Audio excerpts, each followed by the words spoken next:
From Tally to Cali, It's time to wake up. Wake up! Warchant.com is your ultimate Seminole sports source. And this is Wake Up Warchant, presented by Vitamin Energy. The vitamins. The energy. Now here's Warchant.com's Aslan Hajavandi and Corey Clark. Wake up! It's Wake Up Warchant presented by Vitamin Energy. Coming up on today's show, we're presented by Kool-Aid. Oh, yeah! We're feeling pretty good about Florida State after getting to watch a few periods of practice and hear from the coaches and players. Dream the big dream. There's good vibes after day one. Wake Up Warchant presented by Vitamin Energy. VitaminEnergy.com. Shake it and take it, everybody. Vitamins, nutrients, one bottle. Take it everywhere, anywhere. Energize for 7 hours, nourish your body. It's also keto friendly if you're on one of those kind of diets. The extra strength variety also contains a little bit of that green tea extract to keep you going really strong, really strong throughout the day. Vitamins and nutrients, again, in one little bottle that's synergistically formulated to last all day. Well, it's 7 hours, and that's most of your day. We talked about that with Duce Robinson, right, Corey? Like, what's the delineation between evening and afternoon and all that sort of stuff. So I'm saying that you take a bottle of this from the time you clock in to the time you pull back home or to the gym, you're going to be feeling great. Give it a shot. Vitamin Energy. Warchant.com, your ultimate Seminole sports source. Come on down, everybody. Football has started. We got you covered like nobody else on the beat, and if you join Florida State and you join us on On3 at warchant.com, it will be $1 for your first week, and we're going to throw in a complimentary year of access to The Athletic. Yeah, that's crazy. What a deal that is. That sounded sarcastic. It's not. The Athletic is about really the only bastion left for sports journalism, where it's like you get the old vets that can really write and really report, that do in the printed word I'm talking about. The Athletics, the real deal, man. That's a great deal. Yeah. The offer, $1 for a week, is for the new customers. So if you've been thinking about joining warchant.com, now is the time. Corey Clark, it is time to get the show going, and I stop talking and promoting all these awesome things that we do. How are you doing, first off? I'm good, buddy. I'm good. I need a little vitamin energy. I hit a little bit of a lull before we were about to record this. I took a little cat Sorry. nap. Oh, nice. No, that's not you. It's just Did the heat take it out of you? Was the gnats? The heat and the gnats, all of it combined to just sap me a little bit. So I feel like I need a vitamin energy. Unfortunately, I'm a dum-dum, and I didn't take one before we started the show. All right, well, I'll carry you. I've got one coursing through my veins right now. Good. We're going to do the Renegade Express mailbag for you folks tomorrow, because today we're just going to get Tony Tokars after practice, and God love him because a lot of you don't. And we're going to get some players as well, so that'll probably carry us through an entire show. We'll also be doing generating discussion sparked by Cummins, and starting a new month. Or no, this is the last month of winners for July, I think. Yeah, this will be the last one for July, and we'll do a drawing.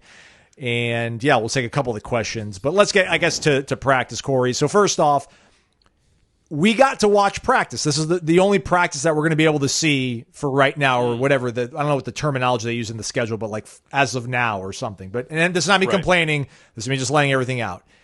We got to go out there and film and watch periods 4, 5, 6, and 7, which were legitimate hands-on coaching, even some kind of, dude-on-dude physical work. I mean, You're seeing defensive linemen taking on double teams. All that video footage is up there. I've said it to everybody that asked me on Wednesday, Corey, but if you could just give me one more day of just period 4, 5, 6, and 7, I would take that as a win over everything we had for the last 5 seasons, or I guess 4 seasons because of COVID.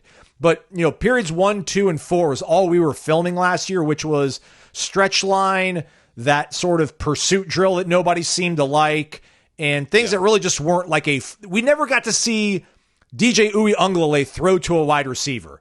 You're saying what you're saying to video. Yes. If you could just video the 4 periods every day, that would be better than I completely from a video perspective, absolutely, because you're seeing real coaching. As Aslan alluded to, 1, 2, and 4.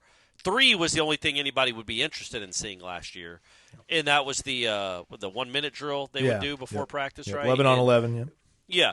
So, in that regard, you're right. But, it was fun to watch every moment of every practice. Like, not getting that isn't great, but you're right. 4 through 7, like that stuff, that was more compelling practice footage Yes. than we've had literally since like Jimbo would open up a spring practice or something. Yeah. And Legitimately. listen. Yeah, you're right. Yeah, it was actually compelling. It was actually coaching. And I don't think anybody's holding it against us personally, but, after getting things pretty wrong last year, people need to see with their own eyes to believe things. So I think being able to show footage of those periods gives people a little bit more of a glimpse. Unfortunately, as of right now, it seems we're only going to have it from yesterday. But, Corey, the one that really just stood out to me, and I'm sure if you go back and play our show from 2018 or 2020 before COVID struck, it was like, oh, man, like there's this great energy. There's like this just pep in everybody's step. But it was just wild to see Gus Malzahn completely running out of 10, redlining himself, like really locked in with all the details and running over and showing guys what to specifically do. He's barking out to student managers and being sarcastic and telling them to get on their toes and move stations and they need help over on this side of the field. And then to see, I didn't get to see Tony White do a lot of coaching, but I did get to see Terrence Knighton, and I'm sure everybody or most people have probably seen the clip by now of him, seeing maybe a player or two kneeling or showing the fact that they were a little bit tired, and then him saying, what time is the first game? And they say 3:30. He's like, exactly, same bleeping weather. You cannot be tired. So there was a level of just kind of urgency that I don't really remember seeing last year. And maybe it's just, just a prisoner of the moment kind of stuff, Corey. But you've mentioned it, and you did it in the stand-up, and you've said it here on the podcast so many times about the players, right? There's the grown-ups in the room. Man, just the way that you see Gus Malzahn coach drill to drill, reinforcing things, just the level of, authority he has over these players, just it's nothing you would ever see from even, you did not see from Alex Atkins, but even Mike wouldn't really have that. And Mike was like, all right, good play. I've got a radio on and think about the next play. And I got to move on the next thing. I mean, Gus is just locked in on his guys running those sets. And it was really incredible to kind of watch him in motion and action. And I know you already have a really high thought and a high opinion of Gus Malzahn, but just to see him and Terrence Stein, it's like, all right, man, it is a new day at Florida State right now. It's funny. I think it was Duce after practice that was talking about Malzahn being one of the most innovative minds in college football history, one of the best offensive. I think it was Duce. It could have been Pettibone, but I think it was Duce. Those are the two we got. But when he said that, I was like, all right, man, calm down a little bit. And then you think about it, and you're like, well, no. What he did at Tulsa, what he did in Arkansas, like in the high school level, then going to Arkansas and I think getting them to the SEC championship game, his 1 year as OC, doing a lot of crazy stuff, and then going to Tulsa and setting all those records. What he did at Auburn as the OC, like now it's kind of his offense is pretty, not basic, but it's common. But it wasn't 20 years ago. Like he really was innovative. The point being, he's been coaching football and being an offensive coordinator and figuring things out for 30 years. This is nothing new for him. He is not overwhelmed by anything, but he has a plan and he has confidence in his plan. And he knows how to coach. He knows how to coach. And he knows what he wants, and he knows what he wants works, and if you can't do it, he'll find somebody that can. There will be not a lot of question marks when it comes to Gus, like, he might be able to help me, this kid. He'll know. Nope, he can't play. He can't play for me. That skill set doesn't play for me right now, or absolutely he can play for me, and he's going to play for me. I don't know, man. It just, again, I keep using the word buoyed, but it does, man. I get buoyed when I see footage like that. I get buoyed when I hear Duce and Pettibone talk. That this is the problem is it's one team, right? Like all the guys we're excited about, are probably going to be here for a year. Yeah. And then they all got to reset. And I'm talking about the players in that point. But like this is a combination of an experienced coaching staff that has done it at a very high level at different places, but they've done it, and players who have done it, at least to a reasonable level. And I think it's a good combination, man. I think it's a combination of a decent roster and a good coaching staff. And we'll see where it goes. But, yeah, man, I watching that footage that you filmed, you slogged through, because it was hot as Hades. Oh, boy. people think the players had it tough, man. They weren't lugging around a camera, were they, Aslan? Well, listen, man. That's all I'm saying. I made a comment in the video about how hot it was, and everybody's like, "Listen, man, you're watching guys actually exert themselves." I'm running back and forth because we only have a certain amount of time, so just running 30 yards was absolutely just brutal. So I cannot imagine what it was like to have a jersey and a helmet on top of you and get yelled at by Terrence Knighton and Odell. At least not pads, though. But yeah, I thought it was telling that Knighton didn't care if cameras were around or not.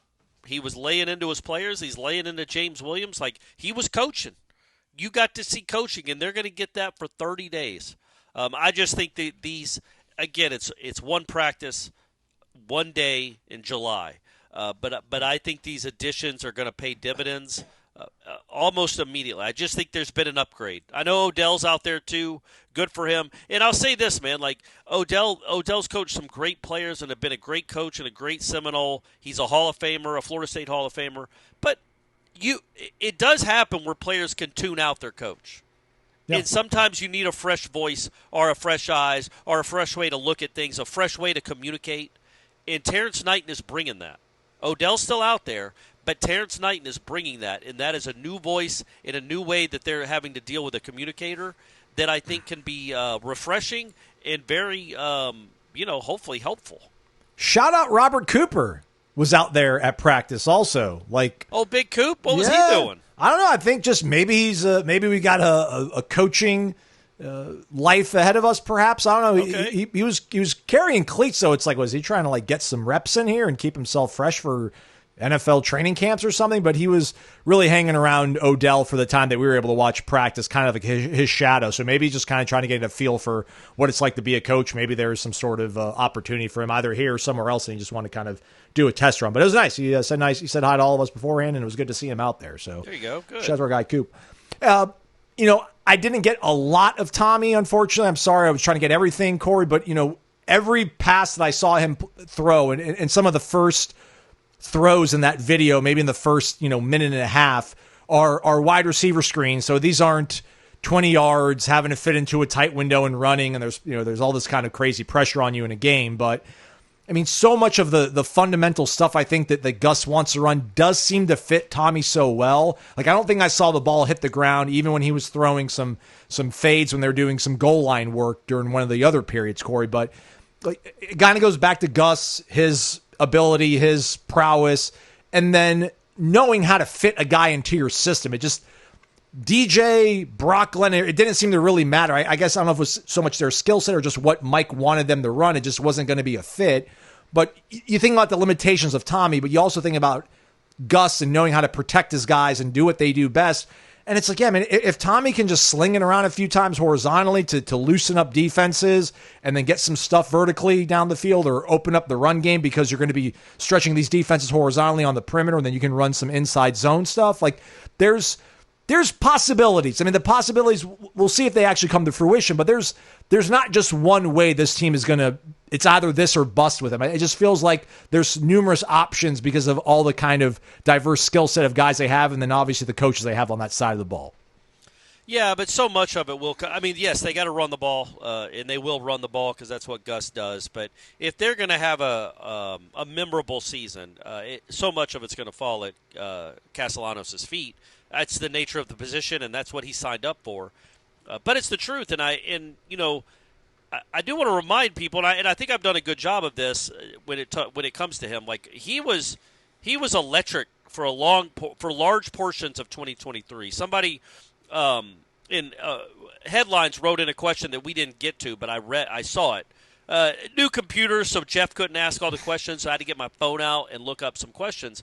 But one of them, it wasn't even a question. It was just pointing out Castellanos, and the point was his total yardage from 2023 was I don't know what it ended up being, 3,300, 3,400 yards, something like that. Would have been in 2024, the following year, would have had him ninth in the country in total offense. Between Carson Beck and Jalen Milroe. Decent. Those are the two people he was in between. He would have been in between if he'd have had that total yardage in 2024. And also, he wasn't doing it with the guys that Jalen Milroe and Carson Beck was doing it with. Boston College doesn't get a lot of five-star running backs and receivers and tight ends. So I think that's telling, man. I think we lose sight because he wasn't electric last year and it was such a bad fit with that offense, that if he's in an offense that fits his skill set, he really could be incredibly dynamic.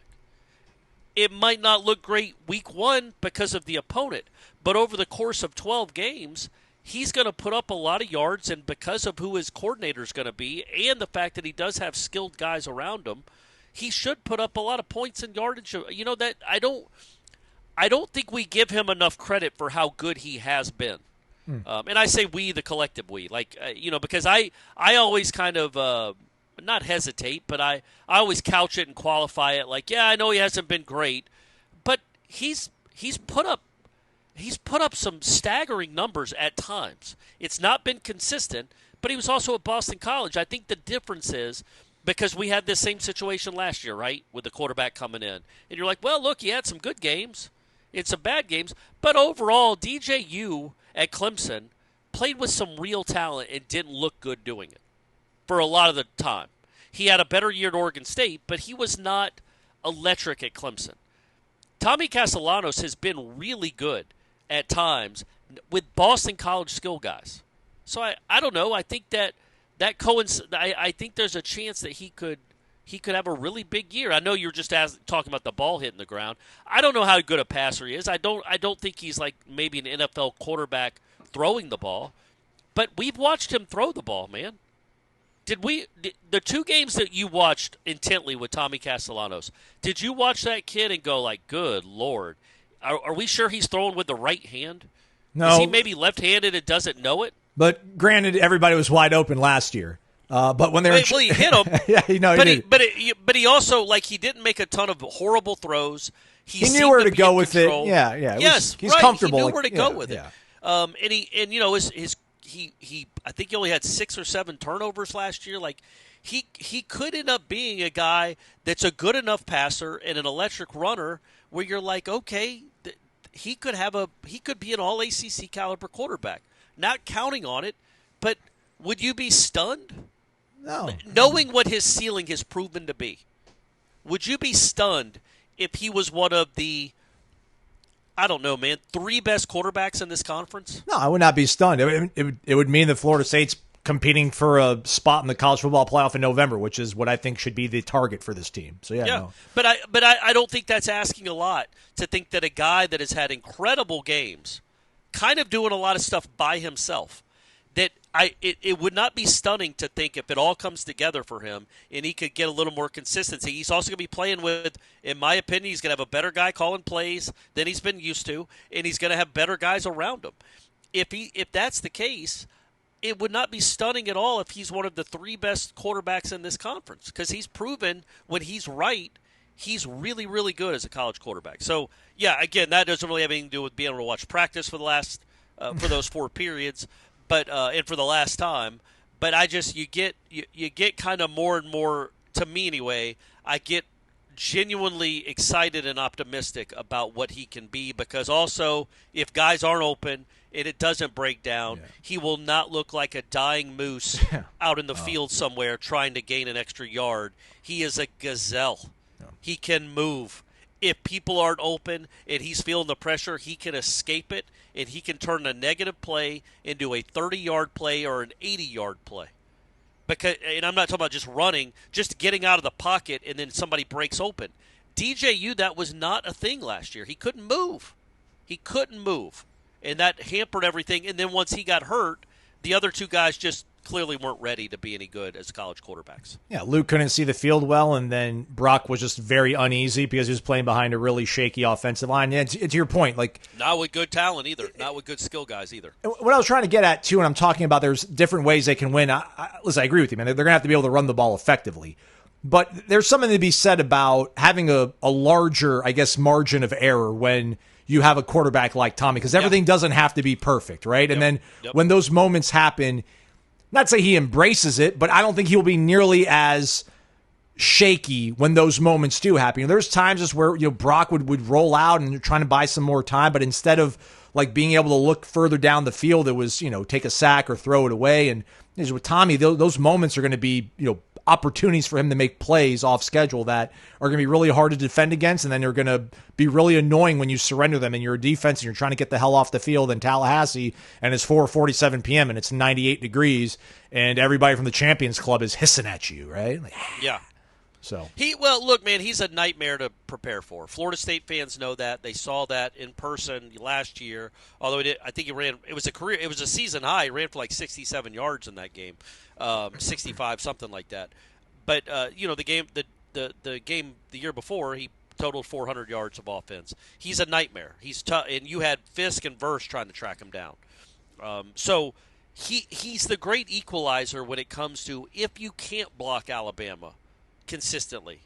He is still a great equalizer, not just because he can avoid a rush, but also his threat of getting outside can keep other defensive linemen home and maybe set up run. Again, I keep coming back to 2022 Florida State when Jordan Travis's running threat ability opened things up for other guys.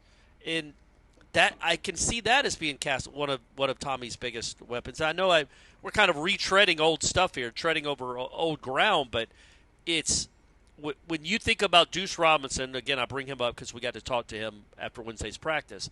That's a real threat out wide. That is probably he's got to be the most talented, I think, anyway. Wouldn't he be the most talented wide receiver Castellanos has ever had? Most talented pass catcher? Probably. Because I think Zay Flowers wasn't there when Zay Flowers already left Boston College.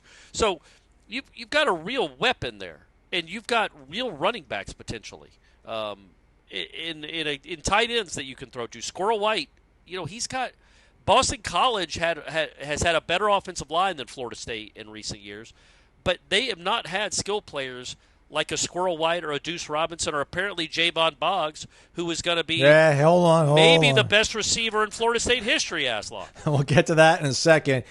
Do need to clear up some things at the Corner Pocket Bar and Grill. Apparently our guy Matt Lasser was on hand when you and your team buy Steph a drink were victorious at trivia night.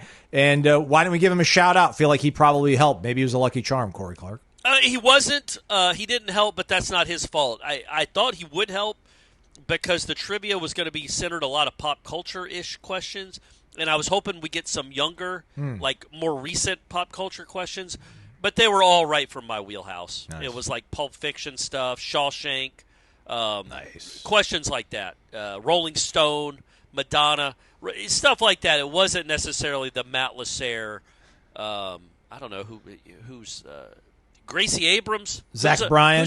Zach Bryan, yeah, that's right. He's a country kid from Texas. So yeah, but no, he was there. He and Abby, and they had a good time, I think, and they got to enjoy the wings at Corner Pocket. There we go, best wings in town.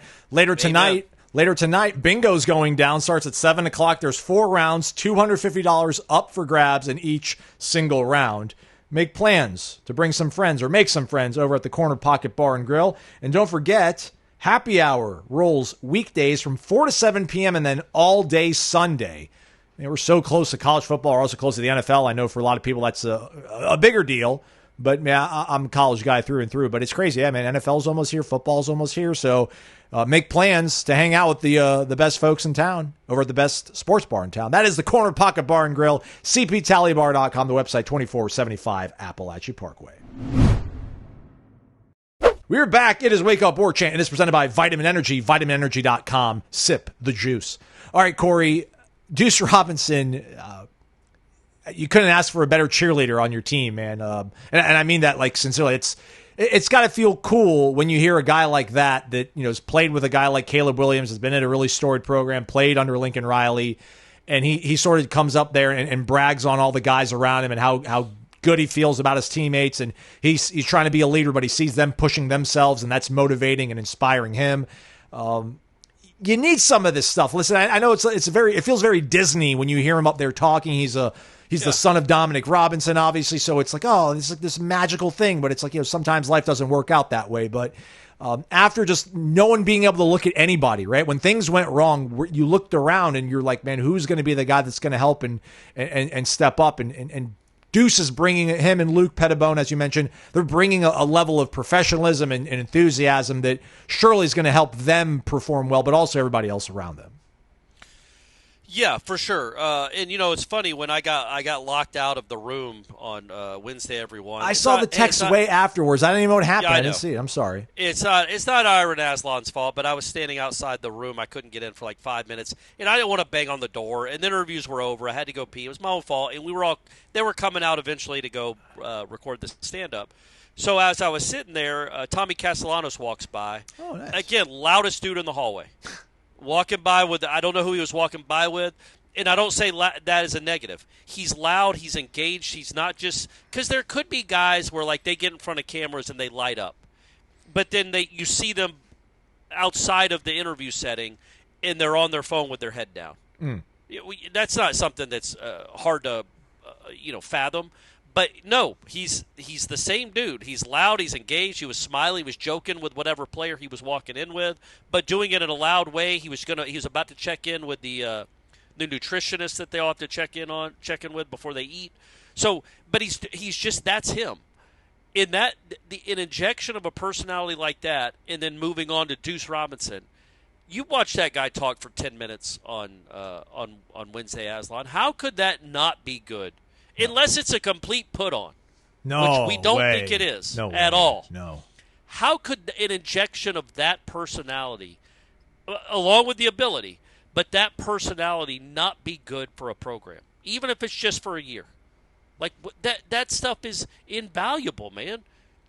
Yeah, because he is a guy that if things are going poorly or if you lose a game, he's going to come out there on Monday and be an energetic guy. I think he's a guy that feeds people with his energy and his personality. He's not one of those people that sucks energy away. He's going to be feeding it.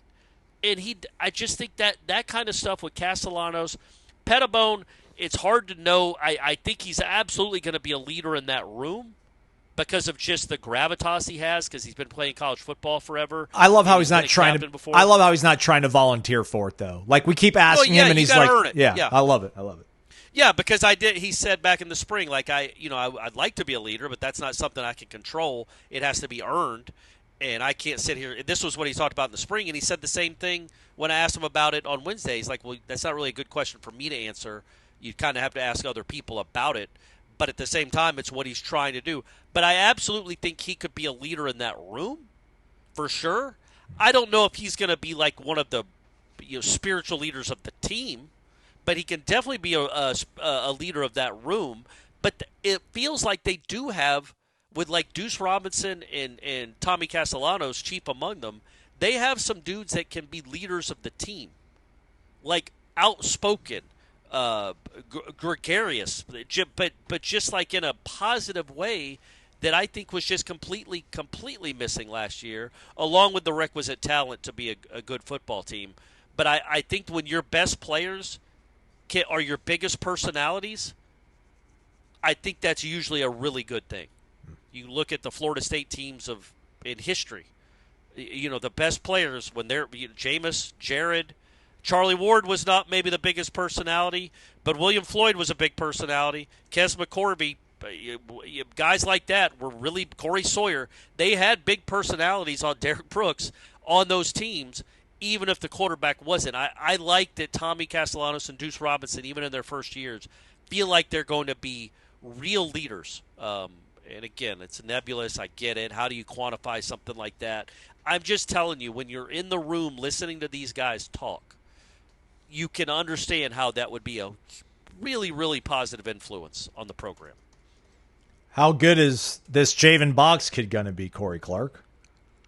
Yeah, so I framed that question. I asked, and I hope you guys, if not by now, you should have already stopped this and gone and watched the Duce Robinson interview and then come back and listen.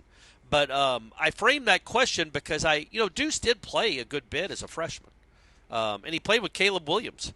And so he's played with good players and a good quarterback. And the framing of the question was like, what advice can you give somebody like Jayvan Boggs, who is going to play this year too as a freshman, like how to handle it, how to handle being a true freshman in college football, a year removed from high school, the expectations that come with getting on the field that early, blah, blah, blah. How can you personally lead him?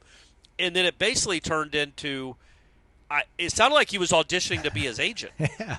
I mean, holy moly. Jayvan is incredible. Jayvan has everything that it takes to be the best player in college football, the best freshman in college football, the best player, in his own time in college football.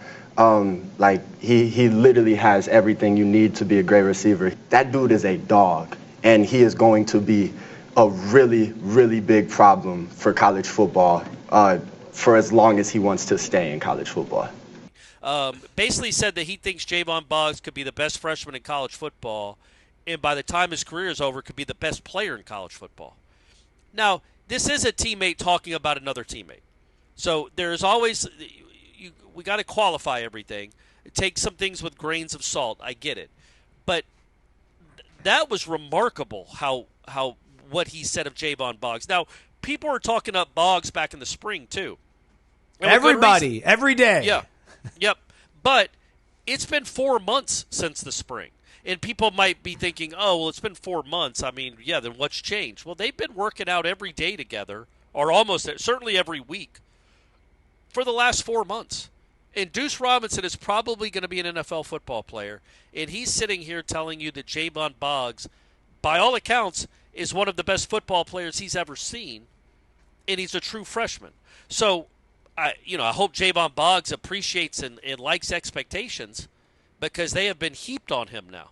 He's got an NFL, he's got a potential all-conference type wide receiver teammate telling the world that Jayvan Boggs has the chance to be the best player in the country in a couple years, and maybe the best freshman wide receiver in the country right now. That's high praise, and I feel like it's genuine. It doesn't mean it's the truth, but Duce Robinson certainly feels that Jayvan Boggs is the truth, and that's really, really positive, man. That's, if he can be just 2/3 as good as Duce Robinson says he is, and how these coaches talk about him, he is going to be one of the best players in the ACC for the next 2 years, in next 2 or 3 years. So that's awesome. Like, this might have been a real deal, big time get to get somebody like Jayvan Boggs. He might be an NFL wide receiver too. Might be a first-round pick. Like, we have no idea what his ceiling is, but Duce Robinson is a huge fan of Jayvan Boggs. I like how Ira pointed out in the wrap that Gus was pretty quick to let us all know that, I recruited him at UCF.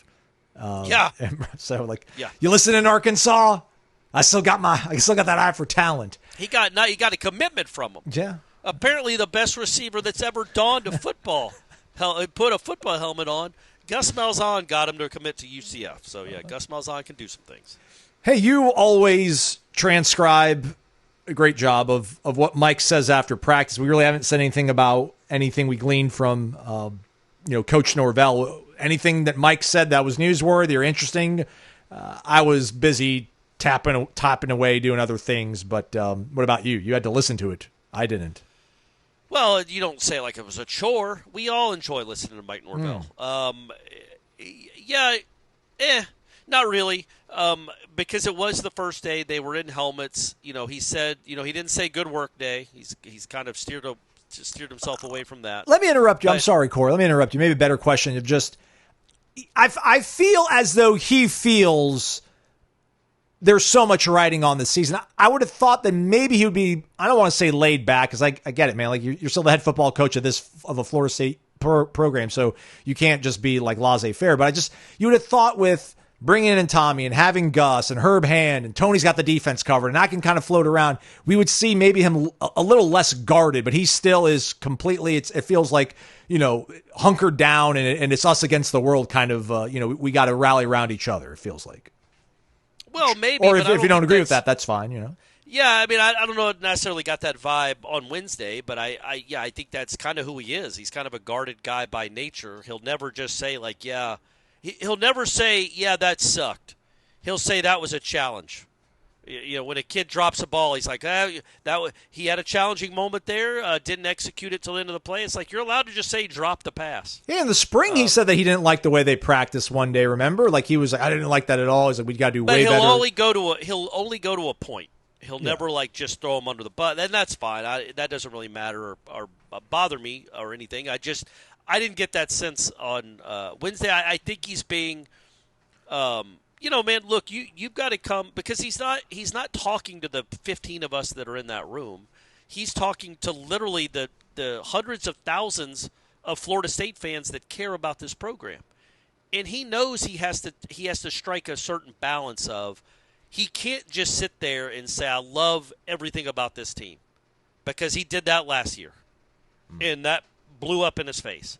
He also can't sit there and be like, well, we've got a lot of room. We didn't look good. Like you've got to sell hope, but you've also got to be, I don't know, man. You've got to be rational with your fan base, because he knows there's nothing he can really say that's going to get people that excited or to believe in him again. The only way they're going to believe in their head coach again is when he starts stacking W's again. Other than that, it's just talk. And he ran out of all the talk he needed last year. So I don't put a lot into what he says, because I think it's a weird dynamic when you're him. You can't be too positive, because, hey, man, what are you positive for? You're a 2-10 coach. But you can't be too negative either, because you're trying to sell hope, and you might actually have a good team. And your team might think they're good, and you don't want to sit there and say, yeah, we've got a long way to go. So it's a weird balance that he has to strike. And, I talked about this on headlines too, I think. Or maybe it was here. I don't know. I talked too much. But there's no coach that's gone through what he's gone through. Just like there's no fan base, guys, you can attest to this, that's gone what Florida State has gone through in the last year. Think about being the national coach of the year. 13-0. 13-0. National Coach of the Year, Bear Bryant Coach of the Year, rumored to take the Alabama job, the belle of the flippin' ball, the hotshot name in college football coaching. Him or DeBoer. That's it. One of the many people probably would have considered him one of the top 5 coaches in the country after 2023. To then go 2-10, and your name just gets dropped into the mud and becomes a punchline, and your program for 1 year at least became a punchline. What an odd – nobody's done this. Bobby Bowden didn't after the 99 season didn't go even 4-8. Like, imagine Bobby Bowden having a 2-10 season. Nobody's done this. Jimbo's bad years were 6-7 or 7-6, right? Willie Taggart had 5 wins. Like, nobody has gone through in the history of college football, legitimately, in the history of college football, no coach has gone from 13 wins to 2. So, man, what a bizarre last 8 months this has been for that man, 9 months, and what a huge next 4 months he's about to have for his coaching career. I don't know. It doesn't really have anything to do with your question, but it's just crazy. Like, he is in a fraternity of one. Nobody can relate to this. There are guys that have really good years and then like Gene Chizik. But even Gene Chizik got fired. His horrible year was like 2 years removed from the national championship, I feel like. It was 2012, Yeah. So nobody goes from the penthouse to the outhouse like he fell down an elevator shaft. Usually they're on the elevator and maybe it just goes down pretty quickly, but nobody falls down the shaft. But Norvell did, so he's got to pick himself up, and he's in a unique situation, man. He is in a proud football program with a large, passionate, energetic fan base that does not believe in him at all anymore. So he's got to earn their trust back, and I think he knows. I think he's smart enough to know. Talking him up after day 1 of practice in helmets isn't going to win anybody back, so why even bother? Decisions. Power or speed, quality or quantity. How about both? How about all? You don't have to sacrifice anything when you choose Brunt Workwear. You're not only going to get durable, well-crafted, resilient workwear, but also really stylish choices that allow you to go ahead and pivot right from the job site to your kids' activities, running errands, or meeting up for drinks after work. And since Brunt Workwear is geared for you, the real worker, they know you've got no time to waste. You need those work boots to deliver once you get them in the mail and you lace them up. So enjoy the peace of mind of work boots and gear that are ready to go right out of the box. Got that broken and comfortable feeling day 1 to give you the comfort and security you want. Use the promo code WAKEUP. I'm going to say it one more time. Wake Up. It's all one word. Over at bruntworkwear.com to save $10 off your order. I'm going to say the website again, everybody. You ready? bruntworkwear.com. Use that promo code to save $10 off your order. We're back. It's Wake Up Warchant presented by Vitamin Energy, vitaminenergy.com. Let's grab a few questions out the mailbag. we'll do a full show, Renegade Express mailbag edition, generating discussion for you folks on your Friday. Our guy FSU Robert, defensive line concern, because we really haven't talked about defense on the show, Corey. Last year we overestimated the trenches because it was bad on bad in practice. This spring, with 4 of 5 starters out on the offensive line, is it disconcerting that there were no reports from spring about every starting defensive lineman absolutely tearing it up? Is spring that physical? ? Given the lack of offensive line depth, shouldn't our D linemen, the starters, have been so disrupted to the point of needing to be sat so the offense could work on stuff? Would we have heard about something like that? That's a good question. Yeah, I think we would have heard if they were just sitting defensive linemen because they were too good. But I don't think it means because there wasn't a lot of talk out of camp that that the defensive line wasn't playing well. But I think what you have to understand, if you're talking to coaches who are people that are watching these practices, they might talk up the defensive line, but as you allude to, as you pointed out rightly, what does it mean when you're going up against backup offensive linemen? So I don't think there was a lot of excitement about the defensive line coming out of spring, but I think that's mainly because, as you pointed out, most of the offensive line was banged up, so they were going up against a lot of backup offensive linemen. I also think Darrell Jackson wasn't playing a ton of reps. I think they're getting young guys reps. I think that James Williams, we heard good things about him, but other than that, yeah, I mean, I'm not saying you don't have a right to be worried about the defensive line, because I am, but I don't know that the lack of talk coming out of spring practice is a good gauge of that. Now, if we're August 20th and we're hearing that the defensive line doesn't look good and they're kind of getting bullied by this offensive line, yeah, man, that's going to be a problem. That's going to be problematic. But right now, I think it's too early to make that leap. Okay. Our guy Walker out in Mississippi, the Walking Knoll 01. Hello from Exuma. EXUMA, I think that's home of a one Myron Roll, if I'm not mistaken, in the Bahamas. I don't know how to pronounce it. Oh, okay. Is it really pronounced eczema? I don't know. Isn't that like a skin ailment? Yeah, I had it. I had it back in the day, like 15 years ago, crazily. Sorry. Anyhow, only he's on one side of my face. How clear? Go ahead. Go ahead. So I had it was probably for 6 months or 8 months, and it was happened right when I had gotten separated and kind of was out on the dating scene again. So that wasn't great timing, but it was only on one side of my face, and I remember going to a dermatologist and him being like, "Wow, that's weird. Hold on a second." And he came in and took a picture of my face so he could send it to his doctor buddies, and maybe he's like, "Would you mind if I put this in like a journal, like a medical journal?" And I'm like, "I guess not, but can you fix it?" And he couldn't. The only way it got fixed was like a month later I had a really bad bout of, it might have been my diverticulitis. No, it was something else. I don't remember, but I had something with my stomach where I had to go on antibiotics. And when I went on antibiotics, that's when my face cleared up. Okay. Anyway, go ahead. All right. Our guy, basically, hello from the Bahamas. I'm pumped that when I get home later this week, the season will soon be approaching. With all the Bama fans in central Mississippi, it will be a long Sunday morning at church if we do not beat the Tide on the 30th. If that happens, Ryan Williams will have to be shut down, don't you think? So my question is, who is a defensive back in that DB room that's going to shut down Williams? Are we calling him Jerry? Are we calling him Jerry now? We're not calling him Jerry? That's apparently Jerry Wilson. We call him Jerry Wilson, not Jeremiah. Yeah. In a famous bit from, Jerry. There's a Jerry on the Florida State football team. I'm going to say he's probably the only Jerry that's played cornerback at Florida State since the Vietnam War.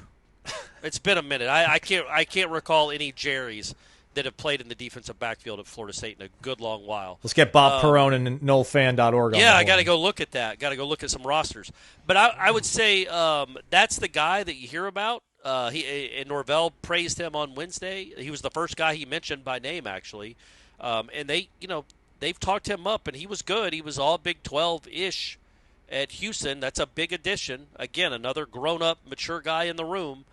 But, I mean, I don't know. I'm not expecting any corner to just lock down Ryan Williams. They're going to find multiple ways to get him the ball. He is really, really good, and he is going to make plays. You can still win a game even when a wide receiver has a big game. And I wouldn't put it on any one cornerback to keep him in check. But I don't assume like Jeremiah Wilson. Sorry, Jerry. That's crazy to say. I don't like calling a young college athlete Jerry. I don't think he's going to go like track him around the field. Do you? I don't know that he's that. It's not Dion versus Jerry Rice. Right. I think it's I think you trust the other corners too, and you trust your defense because it's not going to be. I don't get the impression they're going to do a lot of just straight up man to man on their receivers. There's going to be a lot of zone and a lot of switching and handing off coverages. So I think that hopefully Tony White's defense will be able to keep him in check. It's too tall a task to ask any college cornerback, in my opinion, to just lock down Ryan Williams. There is a Jerry Carter listed in the NoleFan.org archive.